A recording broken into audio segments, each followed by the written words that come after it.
Moja rudino, bakneš do nebo visoko, zašto raskažuvaš ti? Stadata da zablejale, ovčari da zabrejale, ili pak tagubaš ti?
Драги гледачи, добар ден.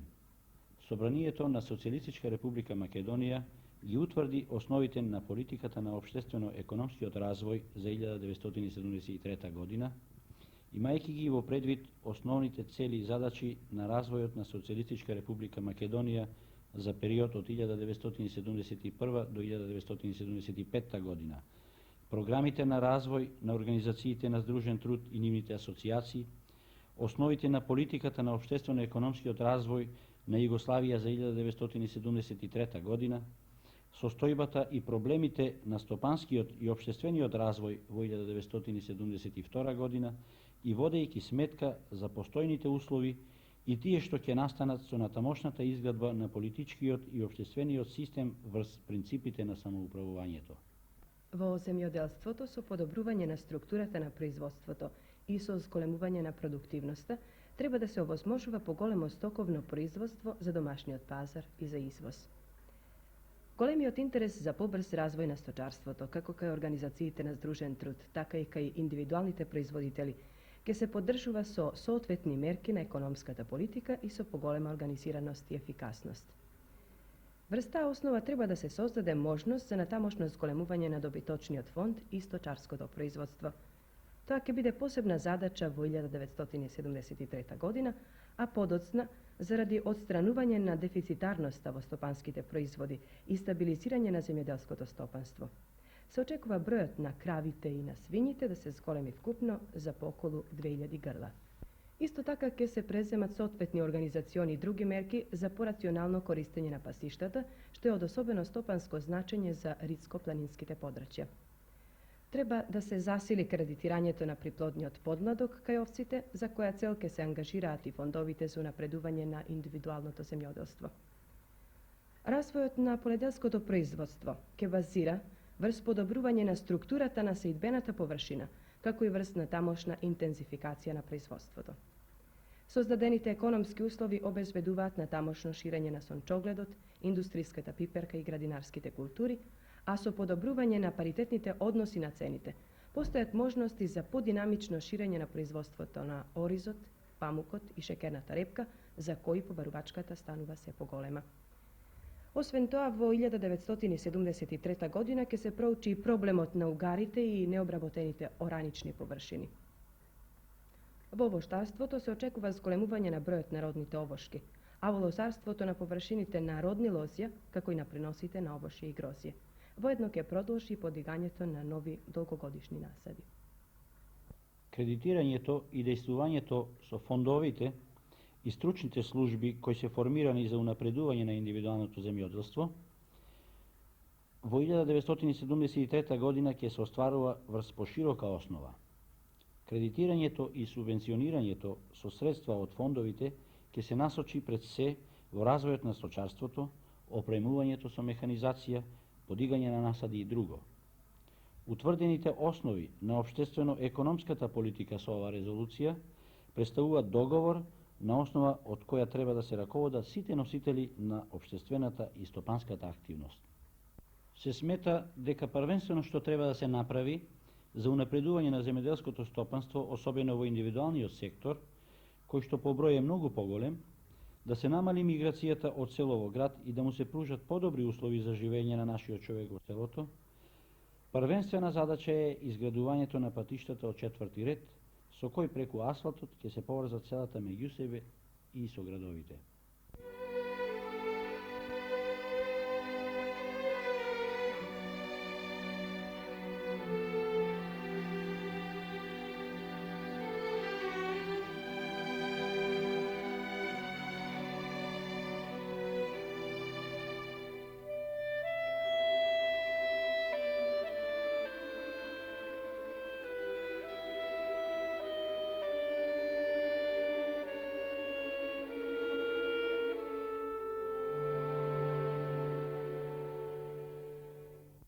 Ова кратка филмска секвенца што ви ја прикажавме е само еден дел од општата состојба меѓу нашите села, а кои ги очекуваат своите асфалтни патишта. Затоа, врз основа на основните насоки за развој на патната мрежа во Македонија во периодот 1971 до 1975 година, донесени од Собранието на Социјалистичка република Македонија и резолуцијата за основите на економската политика за развој во овој период, Управниот одбор на Републичкиот фонд за патишта донесе соодветна програма.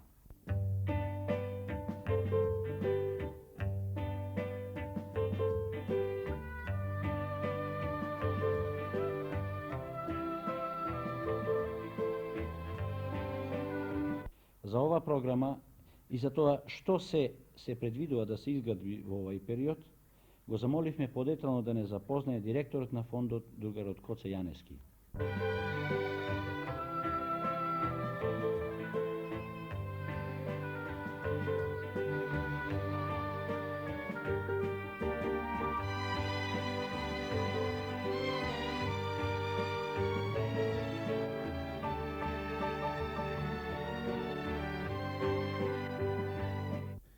Ова програма има големо значение за развитокот на земеделското стопанство, за просперитетот на нашето село, затоа што се надоврзува на сообраќајната мрежа која е изградена во нашата република последните 5 години, односно на мрежата која ги поврзува сите општински центри со асфалтиран пат. Со реализацијата на оваа програма до 85 година ќе се постигне во многу да одредени региони, туристички локалитети, земеделски потенцијали, шумски ревири се отворат и бидат подостапни до центрите, како во општините, така до републичките центри и другите краи во нашата земја. Со програмата се цели да се поттикне и подржи иницијативата на местните заедници, на работните организации и општинските собранија за изградба на патишто четврти ред, односно селски патишта. Колку е големо интересирањето за изградбата на вакви патишта во местните заедници, во општините, се гледа од тука што на распушениот конкурс од Републички фонд за патишта се пријавија сите 30 општини, предложија 202 патни правци во должина од околу 1239 км, вредност 598.596 милиони динари нови, односно околу 60 милиарди стари динари. Секако дека поголемиот дел на тие средства се обезбедуваат со самодоприноси од местните заедници, од селаните таму на теренот, со помоќ на работните организации и помош од општинските собранија. Поради недостигот на средства за партиципација од Републиката, мораше да се ревидират овие барања и да се сведат на една реална база која може да ја обезбедат како местните заедници, општинските собранија, исто така и Републиката. Усвоената програма содржи 82 патни правци кои ги поврзува одредени населени места со 466 километра во вредност 177 милиони динари, од кои општините треба да обезбедат 127 милиони динари нови, односно 12 милиарди, а Републичкиот фонд за патишта со својата програма до 85 година има предвидено 5 милиарди стари динари, односно 50 милиони нови динари. Треба да се напомене дека со оваа програма не се опфатени сите патни правци кои се градат денеска во нашата република од ваков ранг, затоа што поголем дел од патните правци ги градат само иницијативно местните заедници, селаните, со помош на општините. Најголем дел од овие средства, како што реков, се обезбедени со самодопринос и иницијатива на одреденото местно население.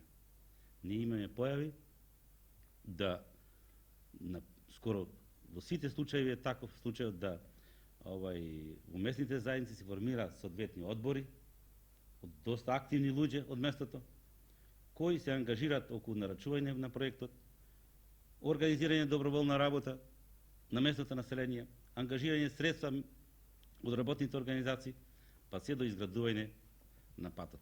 Можам да речем, ако најповеќе нам во Републичкиот фонд ни се додева, тоа е од овие другари кои се ангажирани околу изградбата на патот. Честопатиш се прават такви напори кои можам да речем не се сватливи во денешните услови. Ние имаме случаи да многу голем дел на средства се обезбедени од местното население. 100-150 милиони стари динари до 200 милиони стари динари. Друго, дури имаме такви појави да кога не му достигат нови средства, како што е случај во Мирово Берово, ги даваат своите штедни книжки, ги вложуваат за да изградат патот. Вакви примери има повеќе. Таков е случајот со Оксис и Струшко, таков е случајот со Марвинци, таков е случајот со Фурка, таков е случајот со Галичник поврзувањето и Лазарополе.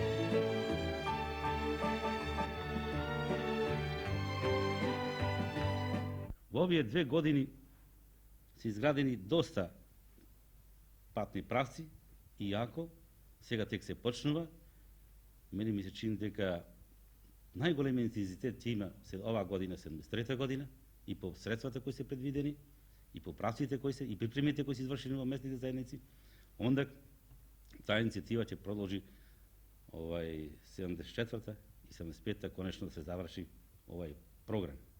Наполно се завршени 15 патни правци. Ова година уште со поголем интензитет ќе се градат вакви патни правци. Сметаме дека со изградбата на патишта ќе се допринеси за натамошен побрз развиток на селото, за решавање социјалните и културните проблеми, со тоа што ќе се створа услови за живење, подобри услови него до сега што постоја, и на одреден начин ќе се смали, односно ќе се запри миграцијата село-град и иселувањето. Примерите се вака очигледни, онам каде имаме изграден пат, да веќе не само што не се одселуваат, веќе доста луѓе кои се биле доселени в град се враќаат назад, си поправаа куќите и доста од ними веќе се купува моторни возила со кое може вака да и остварат сообраќајните врски со центрите. Покрај програмата за патишта, еден од поважните услови за обезбедување подобар живот на село се и мерките што треба се спроведат во врска со пензиското осигурување на индивидуалниот земјоделец. Нашата република од овај месец за прв пат се здобива со републички закон за пензиско и инвалидско осигурување. Ова секако представува сериозен чекор напред. Новиот закон е веќе присутен и познат. Меѓутоа, од овај закон и натамо се исклучени индивидуалните земјоделци, иако и од поодамна има барање и тие на некој начин да бидат отфатени со системот за пензиско осигурување. Во јавната дискусија што се водеше во преднацртот на овој закон, се изнесени многу корисни предлози, мислења и сугестии и индивидуалните земјоделци да се здобијат со пензиско осигурување. По наше мислење, сосема умесни беа предлозите по прашањето за признавање на стажот за пензија на членовите на селските работни задруги. Оправдано е да се земе предвиди решавањето на стажот на сточарите овчари, на тутунопроизводителите и другите земјоделци.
На неодамно одржаната седница на извршниот одбор на Републичката конференција на Социјалистичкиот сојуз се бараше со социјално и пензиско осигурување да бидат опфатени и индивидуалните земјоделски производители.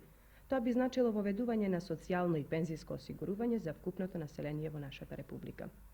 По овој повод направивме мала анкета помеѓу индивидуалните земјоделци во повеќе селски населби. Нивните мислења се многу слични. Се нудат разни методи за тоа како да стекнат право на пензии. А земјоделците, ако го даде земјата у стопанство, пензија, иначе онако не може да добие пензија. Немал ништо работено, немал ништо стаж. Не може да добие. Ако го даде земјата, да им даде некој динар пензија да живи, може би. А онако не верувам, пошто не заслужиле. Не. Да беше останат колективот, сите старите имавте пензија. Док денеска му верам никој немате. Што направиме? Кога расипавме колективот, не направиме никаква пензија за вас стари. Само дали може тоа се постигне, па имат луѓе, некои дури и се согласуваат во старост, некој и целата земја би ја дала, некој еден дел од земјата вика да ја дам само да земам пензија. Да ја дај значи на општината. Да, на општеството, да ја дај на задругата, на стопанство. Што би ти направил за да ти добиеш пензија? Пари би дал, допринос би дал оно колку треба, иначе земјата не е. Земјата ми е потребно, што знам, јас имам едно дете, дали детето ќе ми учи, бар нека остане на земја. И оде еден војник по патот, чекоречи цврсто 1-2-1-2. Добро си патен тама? Добро е. Како живо живееш тама, добар? Ами, тежок е гурвешкиот живот тама, што ќе пеш. На Печалба како се живее? Кого имаш од фамилија? Од фамилија имам едно момиче, едно дете и една жена. Колку време си во Германија? 3 година. Мислам уште годинава, ако ми се свиѓа после, ако веќе си се вратам. Се трудиме да спечалиме. Па и така да земиш нешто, трактор. Зато се мачам и да тоа нешто да створам.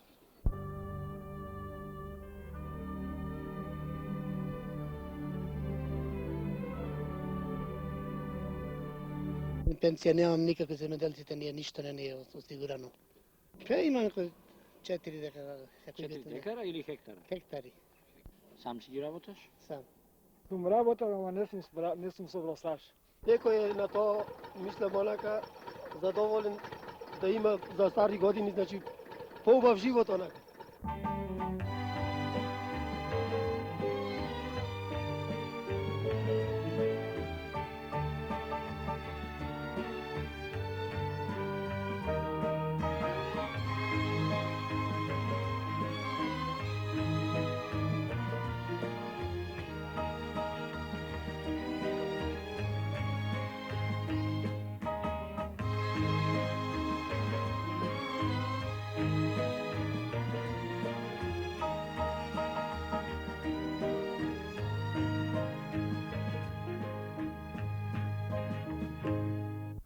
Ние го замоливме и републичкиот секретар на секретаријатот за труд при извршниот совет на Собранието на Социјалистичка република Македонија, другарот Ванчо Близнаковски, да ни каже дали во 1973 година ќе се проучуваат можностите за пензиско осигурување на индивидуалните земјоделски производители.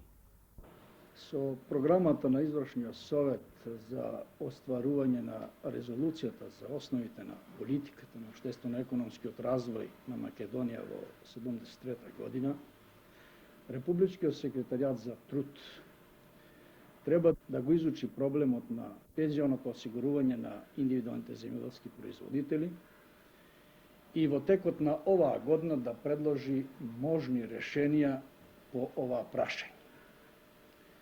Републичкиот секретаријат веќе е ангажиран над овој проблем и посебно ги проучава прашањата. Прво, потенцијалните осигураници, второ, економските можности за остварување на ова право, бројот на корисниците и можни варијанти за користење на ова право. Треба да се напомене дека ова е само една од многубројните мерки што нашето општество во последно време ги превзема, се со цел да создаде подобри услови за развој на индивидуалното земјоделство од една страна и да ги намали миграционите процеси кои се многу изразити во Македонија од село во град. Како резултат на доста убрзаните миграциони процеси, село-град, денес во Македонија живеат помалу селани, помал проценат на население отколку тоа што е во Словенија. Така да во Македонија живеат околу 58,7% од населението на село, а во Словенија живеат околу 67%. Додека со земјоделско население во Македонија се бават околу 37,1%, а во Словенија се бават со земјоделие околу 18,3%. Уверен сум дека покрај другите мерки кои денес се превземаат за подобрување на условите за живење на село, пензионото осигурување посебно ќе има придонес во тој правец. Ансамблот Бис Бес ќе го чуеме со една своевидна обработка на народна песна.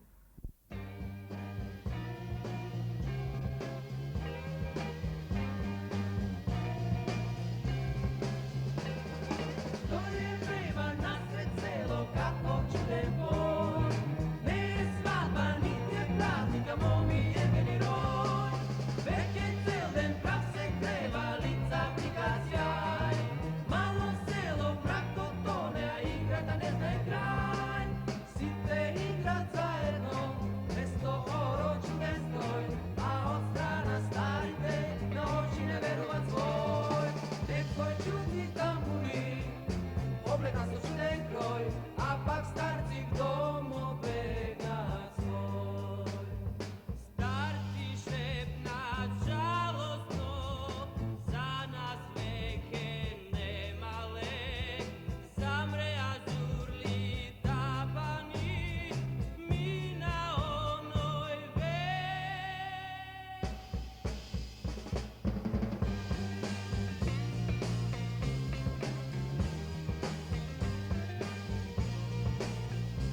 Сега сме во посета и на живинарската фарма во Охрид.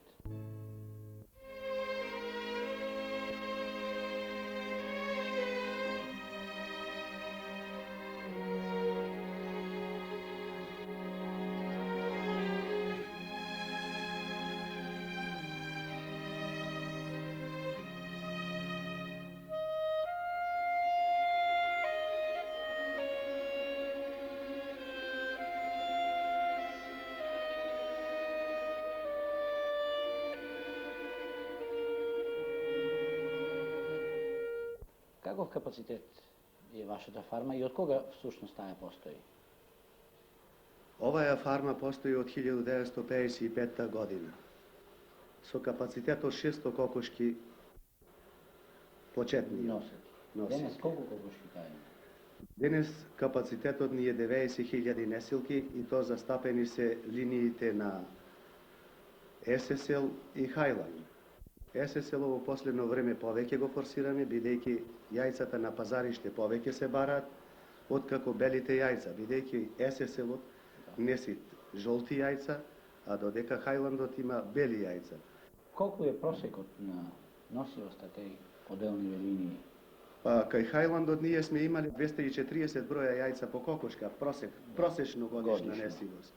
Додека кај ССЛ-от несивоста е нешто помала, и то од 230 до 235 јајца просечно годишно е по една кокошка. Со овај капацитет ние сега што го имаме, ќе произведуваме 17 милиони јајца годишно. А со среднорочниот план предвидуваме да произведуваме над 20 милиони јајца, бидејќи капацитетот од 90.000 што го имаме сега ќе го наголемиме на 120.000 несилки. А исто така со среднорочниот план предвидуваме да го заокружиме производството и тоа произведувајќи подмладок за ремонт на нашата фарма. И тоа капацитетот ќе биде 140.000 броја подмладок годишен.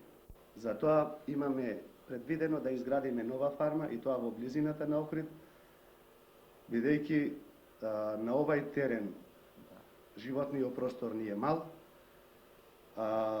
за помладок и технологијата не дозволува на овај терен да биде одгледуван заедно со несилките. Од кај сте го добивале почетниот материјал, јарките? Почетниот материјал ние досега го добивавме од Билимбегово.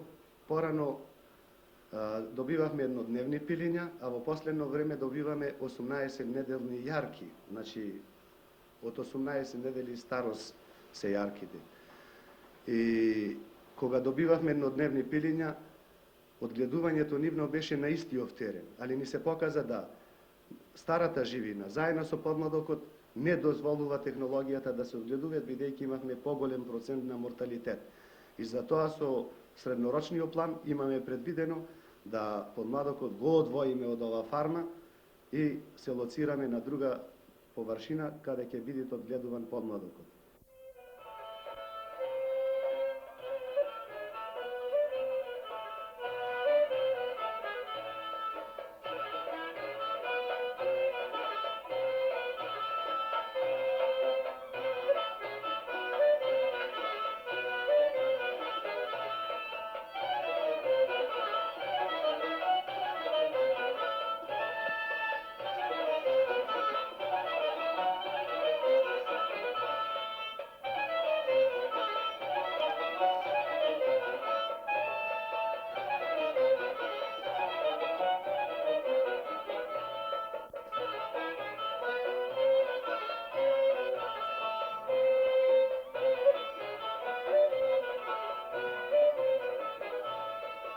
Како е вашето досегашно искуство? Како вие всушност работите?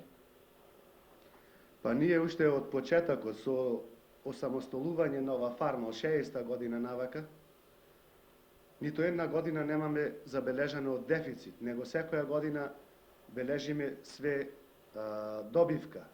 И то таа добивка ја распределуваме така да повеќе од 20% внесуваме во фондови и тоа за проширена репродукција, а додека останалите за лични доходи и други останали трошкови. До сега сте имале ли инвестициони вложувања? Па ние на два наврати имаме инвестиционни вложувања, и тоа 59-та година за 4000 несилки а во 63 година, односно 64 година, уште за 20.000 несилки и еден објект за помладок. Значи, во тоа време ние планиравме да помладокот тука се одгледува и то како еднодневни пилиња само за ремонт на нашата фарма. А како успевате да бидете така рентабилни? Па ние економично работиме.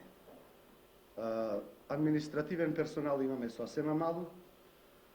Издвојување на фондови во нашето работење, сите тие фондови сме ги вложувале за проширена репродукција и тоа за основни средства, а исто така и обртните средства се поголем дел наши и не сме свртени толку кон банката.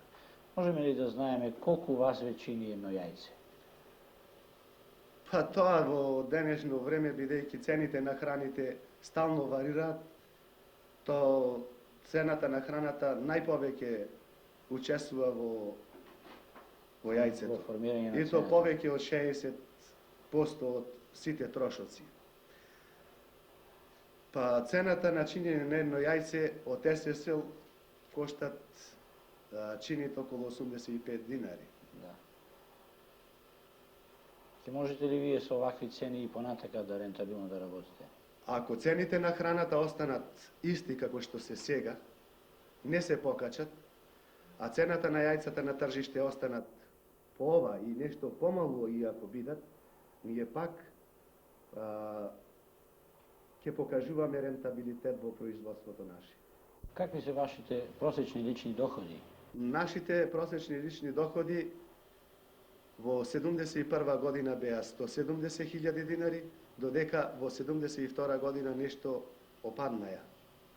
Бидејќи зедовме нови работници со помали лични доходи и тоа се одрази на просечниот личен доход. Во оваа година, мислам, 72 година изминатата, мислиме да биде 160.000 просечен личен доход по еден запослен во оваа фарма. Вие колку време работите во оваа фарма?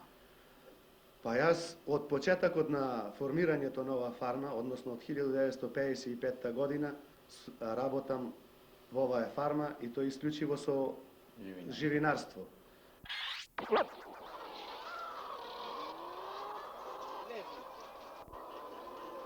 На секојдневна работа во оваа фарма го најдовме и ветеринарниот техничар Ристо Трајковски. Друга Трајковски, познато е дека вашата фарма има многу мал процент на морталитет на кокошките. Како успевате да ги сачувате? Прв услов за малиот морталитет на кокошките е превентивата, добра превентива. За добра превентива треба, тоа е добра дезинфекција на објектите и вакцинација на кокошките, редовна вакцинација. Што сега вие правите?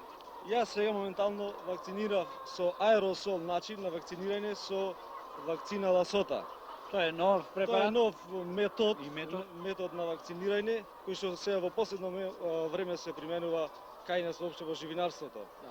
Тоа е добар метод во толку што овај голем број на живина што е тешко да се вакцинира мануелно, односно рачно, а е подобро со овај апарат кој што ние денес го применуваме. По воздушен пат оди? Тоа е аеросол, воздушен пат со распрскување на ситни капки, вакцината се распрскува, кокошките го вдишуваат и на тој начин створува имунитет, односно отпорност против чума кај живината.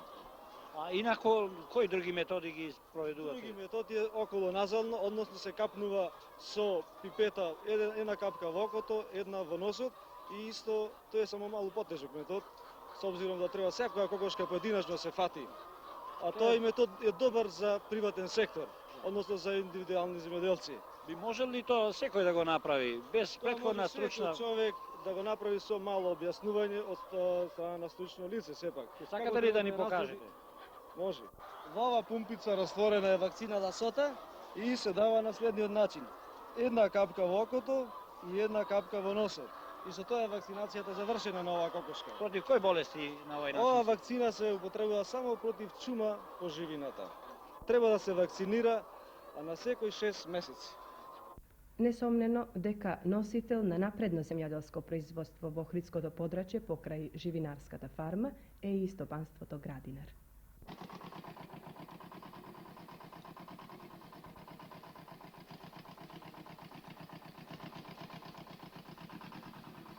Друга Коцаре, колку површина има вашето стопанство под овошни насади? Под овошни насади нашето стопанство има околу 125 хектари, од кои отпаѓат околу 100 хектари на интензивни насади од јаболко, а преостаналите површини се со црна рибизла и друго ситно овоштие. Кои сорти се застапени кај јаболковите насади во главном? Првите насади кои што ги подигнавме од систем Палмета, околу 60% имат златен делишес, онда 15 до 20% имат Джонатанот, а преостаналото отпад вид на црвениот делишес. Какви приноси имавте во минатата 72 година од овие насади? Кај различите сорти, различити приносите беа. Така да, кај златниот делишес имавме највисоки приноси, со оглед на тоа дека тој побрзо стапува во родлост и имавме некаде принос од околу 5 до 6 вагони по 1 хектар во насади од 8 и 10 вегетација. Рачунаме да во наредниот период имаме уште далеку повисоки приноси, затоа што све што држи и стои до нас, ние му ги даваме до максимум сите потребни агротехнички мерки. Гледаме се режат овошките. Во миналиве години имавме проблем со резидбата и не можевме навреме да ја изведиме со рачна работна рака и бевме принудени да почнеме со машинска резидба. Од машините кои што служат за резидба во воштарството, една од посовремените е и оваа машина, која што ја гледаме, која што по својата ефективност во резидбата, ефектот го зголемува за дупло повеќе. Ако еден работник рачно може да изрежи 30 стебла, со оваа машина негде 50 до 60 стебла еден работник режи. Чини околу 22 милиони динари и е италијанско производство. Вклучувајќи ја тука и бербата, како ќе се исплати машината за неколку години? Ефективноста и при бербата е дупло и повеќе поголема и сметаме дека ќе се исплати оваа машина во овоштарството. Малку порано сте почнале со резидба. Не пречи ли тоа стручно што порано сте почнале? Досегашните искуства покажаа дека не смета воопште раната резидба во однос на ефективноста на родот, било тоа од било какви измрзнувања кои што се сметаше дека порано при сечење на подебели ветки доваѓа до измрзнување и пукање на гранките. Тоа праксата покажа дека нема оштетување од мразот при ваква рана резидба. Друга Коцаре, вие сте и председател на конзорциумот Македонија плод со седиште во Ресен. Дали сте задоволни од поставеноста на конзорциумот, на ова здружување, на оваа асоциација на повеќе членки, во која и вашето стопанска организација членува? Какви се вашите искуства од досегашната работа во конзорциумот? Ние пред да бидеме удружени во овој конзорциум имавме големи потешкоти околу реализацијата на произведените производи, иако беа тие во знатно помали количини, а од година во година тие имат да се многу зголемуваат. Целосно го решаваме пласманот, снабдувањето со репроматеријали, со опрема, механизација и све што е потребно за овоштарството. Исто така, преку оваа асоциација се смета дека многу полесно ќе можеме да се избијаме и на светскиот пазар, каде што од наредните години ќе мораме да рачунаме на тоа, затоа што ќе имаме таква производња која не ќе може да се пласира само на домашниот пазар. Веќе почетните чекори се превземени, разговори со неколку земји имаме обавено на ниво на Сојузната комора, на ниво на групацијата на овоштарските производители од Југославија и сметам дека, и повторувам, единствениот пат за правилно одвивање и прихващање на сетото производство, тоа беше формирање на вакво удружение на производителите на јаболко од ова подрачје. Од вашиот ладилник секојдневно се транспортират плодови јаболка? Да, секој ден. И се надевам да ова година далеку побрзо ќе биде отпремено јаболкото, со оглед дека во одредени подрачја ова година имаше помалку род, така да трговците морат да ги излекуваат уговорените количини со оглед да бидат на време снабдени нивните потрошувачи. На пазарот дали ќе имаме доволно јаболка до почеток на новата сезона? се надевам дека нема да има доволно јаболка и веќе отпочнати се некои дискусии и разговори за некој интервентен увоз. На крајот од емисијата Марија Луковска-Чибарич ќе ни исполни песната Милкано моме убаво.